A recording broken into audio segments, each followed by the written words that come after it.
Pierre Bourdieu, vous n'avez jamais cessé de faire des recherches dans le domaine de l'école, du système scolaire et universitaire.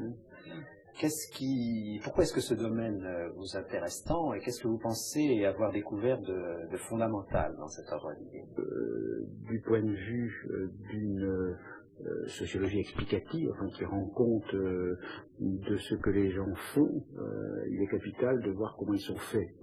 Et le système scolaire, dans les sociétés modernes, est un des lieux où se fabriquent des personnes, où se fabriquent les manières de penser, les manières d'agir, etc., en liaison évidemment avec la famille.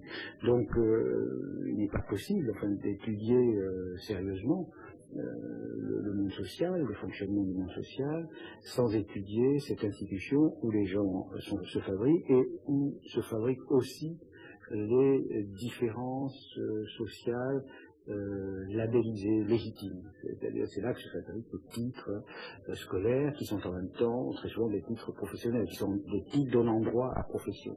Donc c'est très important. Et d'autre part, le système scolaire est de plus en plus, dans la société moderne, un des lieux où se reproduisent les structures sociales.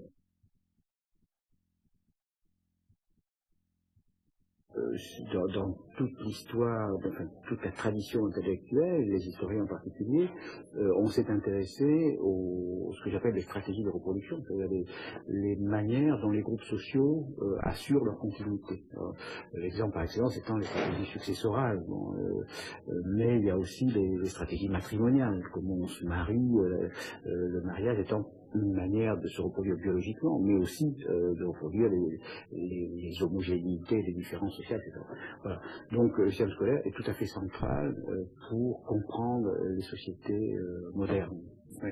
Est-ce que le sociologue n'est pas contraint à partir quand même d'un fait massif et patent qui est l'inégalité des chances oui, enfin, à l'intérieur du système? Oui, c'est intéressant, la question est intéressante parce que c'est un fait massif qui a été établi par les sociologues. Une chose importante, c'est que sans la sociologie, au fond, personne ne savait ce fait massif, c'est-à-dire qu'il y a une relation statistique très forte entre l'origine sociale des élèves et leurs résultats scolaires. Donc, un des mérites de la sociologie est d'avoir établi ce fait statistique de manière de plus en plus précise. Enfin, on connaît ces choses-là très bien. Bon, alors, ce fait étant établi, comme tous les faits scientifiques, enfin, bon, il ne s'agit pas simplement de l'enregistrer. Il faut savoir ce que ça veut dire, et comment ça s'explique. Bon, donc, moi, l'essentiel de mon travail a été de chercher un système explicatif capable de rendre compte de ce fait. Alors, par exemple, on peut aller très vite, mais on observe que les inégalités de réussite scolaire ne sont pas expliquées complètement à partir des inégalités économiques. Bon, donc il a fallu inventer une notion que j'ai appelée capital culturel, c'est-à-dire l'idée que nous héritons de notre famille pas seulement des moyens matériels, mais nous héritons des instruments de connaissance, d'expression, des savoir-faire, des savoirs, des techniques, des manières de travailler, par exemple, c'est-à-dire des tas de choses qui sont transmises inconsciemment par la famille et qui contribuent énormément à la réussite scolaire. D'autant plus que le système scolaire les exige souvent sans les donner.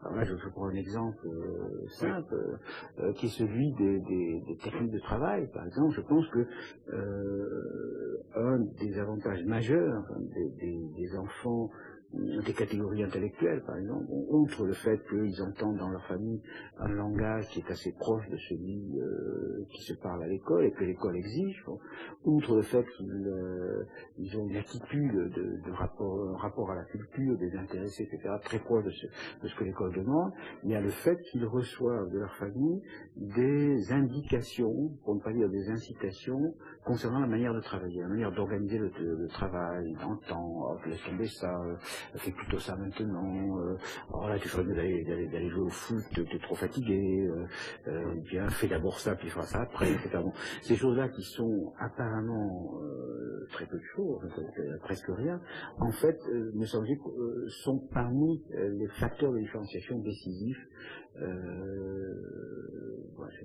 C'est l'art de travailler. Or, le système scolaire donne ça très peu, pour des tas de raisons, parce que il n'y a pas le temps, etc., mais aussi parce que par méconnaissance. Parce que la plupart des professeurs n'ont pas conscience que c'est ce qui manque. Donc on en vient à exiger l'école elle-même en vient à exiger du non scolaire. Voilà. Alors c'est un des paradoxes extraordinaires. Bon, j'avais signalé ça dans le premier livre que j'avais consacré à l'éducation, cette annotation marginale qui est monstrueuse quand on y pense, un professeur écrivant dans une marge scolaire.